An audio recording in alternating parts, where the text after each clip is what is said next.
형제가족 여러분 안녕하세요. 오늘은 5월 17일 화요일 부정직과 부당한 행동을 금하라라는 제목으로 신명기 25장 11절부터 19절까지를 묵상합니다. 11절 두 사람이 서로 싸울 때 한 사람의 아내가 그 치는 자의 손에서 그의 남편을 구하려 하여 가까이 가서 손을 벌려 그 사람의 음낭을 잡거든 너는 그 여인의 손을 찍어버릴 것이요 내 눈이 그를 불쌍히 여기지 말지니라. 여기 보면 경우가 이제 두 사람이 서로 싸울 때예요.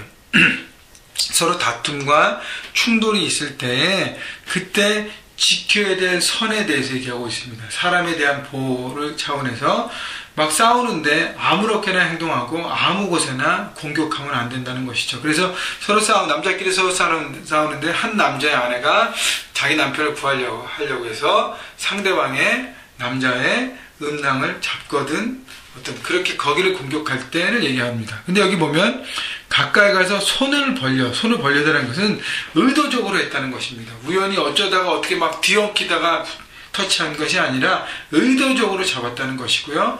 여기서 잡았다는 표현은 그냥 단순히 터치가 아니라 피해를 주고 남자의 생식기에 지장을 주는 피해와 공격을 주는 경우를 얘기하고 있습니다. 그때 그 여인의 손을 찍어버리라고 하는 것이죠. 다시 얘기하면 왜 이렇게 하나님은 극단의 처방을 내리실까? 한 두 가지 정도를 제가 생각할 수 있겠는데, 하나는 남자의 성기를 잡았다는 거고 거기를 공격했다는 것은 음란에 관한 죄악으로 다스리는 것이 아닌가 생각합니다. 왜냐하면 음란의 죄는 가장 큰 죄악 중에 하나이기 때문에 아무리 상대방과 싸울 때 공격해도 거기는 공격할 수 없다는 것이고요.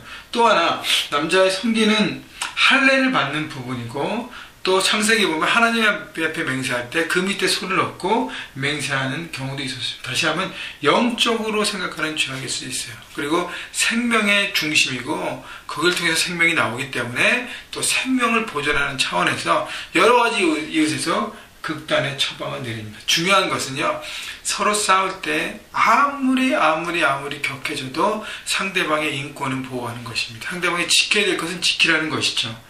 물론 싸우지 않는 것이 가장 중요하지만 싸울 경우에도 중요하게 지켜야 될 선이 있다고 얘기하는 것입니다.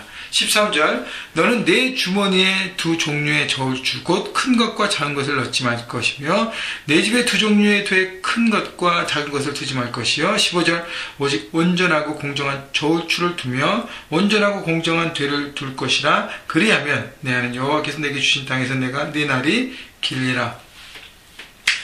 여기 보면 정직한 상거래를 얘기하는데 비즈니스 경제생활 가운데 비즈니스를 하는데 두 종류의 추를 사용하지 말라는 것이죠. 당시에 보면 물건을 자기가 구입할 때는 많은 양을 구입하기 위해서 무거운 추를 썼고요. 그 다음에 물건을 팔 때는 가벼운 추를 써면서 조금의 양을 같은 돈으로 팔았습니다. 그러니까 부당한 이익을 취한 것입니다.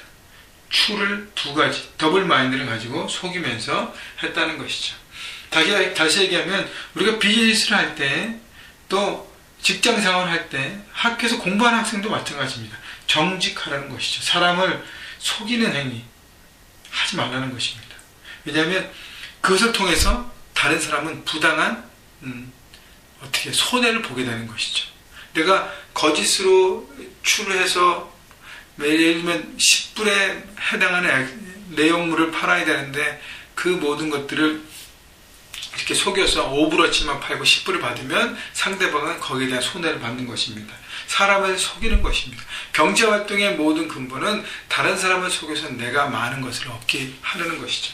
사람을 속이는 건 그 사람에 대해 죄를 짓는 것이고요. 또 그 사람을 지으신 하나님 앞에 죄를 짓는 것이기 때문에 결국 하나님은 속이는 행위예요.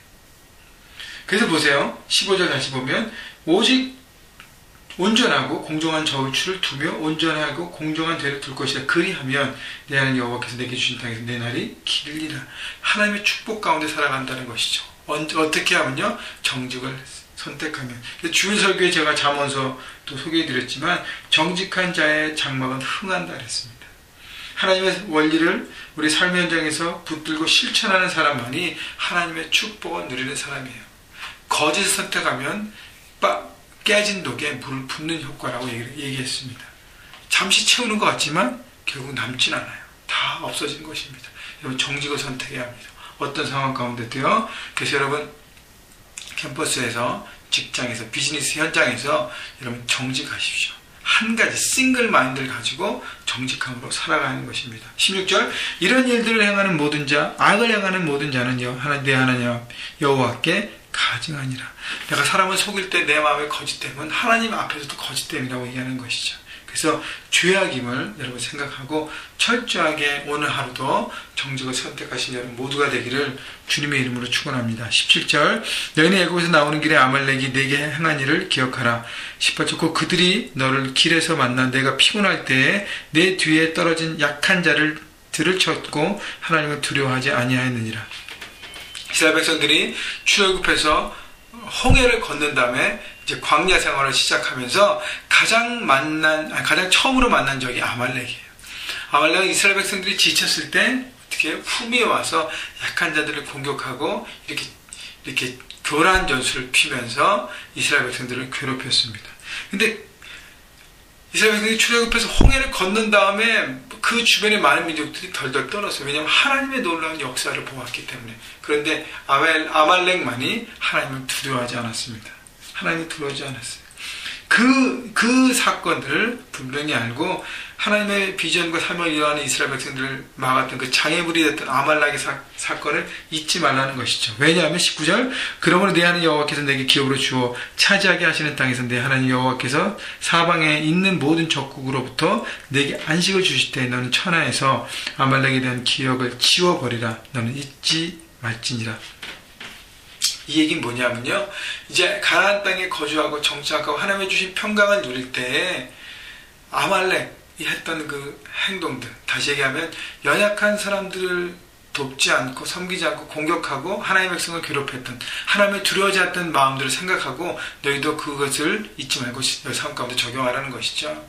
하나님을 두려워하지 않으면 어떻게 약한 자들을 없인 여기고 약한 자들을 무시하고 연약한 자들을 이렇게 막대한다는 것입니다. 여러분, 그들도 하나님이 지으신 하나님의 형상들이에요. 여러분, 우리의 삶 가운데 만나게 되는 사람 중에서 연약한 사람들이 있잖아요. 또 우리가 또 이민자로 살아가지만 우리보다 더 연약한 사람들, 또 이렇게 뭐 마켓이나 이런 또 일터에서 우리 힘든 일을 하는 라티노들, 여러분 업신여기지 말라는 것이죠. 또 그들뿐 아니라 모든 상황 가운데 연약한 자들을 생각하고 돌보고 품어내는 것이 바로 하나님의 뜻이라는 것입니다. 왜냐하면 내가 이스라엘 백성이 가나안에 안식을 얻었을 때 과거 애굽을 잊지 말라는 것은 애굽에서 노예됐고 그들도 핍박받고 어려운 가운데 있었다는 것이죠. 그러나 하나님의 은혜 가운데 회복되고 정말 충만하게 됐기 때문에 나처럼 과거의 나의 삶처럼 하나님을 몰라 또 하나님이 알지만 신뢰하지 않아서 여러 가지 상황 가운데 묶여있던 영혼들, 또 여러 가지 삶의 환경 때문에 연약하고 넘어져 있던 자들을 그냥 이렇게 막 무시하지 말라는 것이죠. 그들을 불쌍히 여기고 그들을 바라보고 중보하고 품어가는 것이 바로 하나님의 공동체의 모습인 것입니다. 오늘도 혹시 여러분의 스쳐가는 한 사람, 그 사람이 정말 연약한 사람이라면 중보하시고 여러분이 할 수 있는 안에서 그들을 섬길 수 있도록, 그들을 품을 수 있는 따뜻한 하나님의 사랑을 나누는 여러분 모두가 되시기를 주님의 이름으로 축원합니다.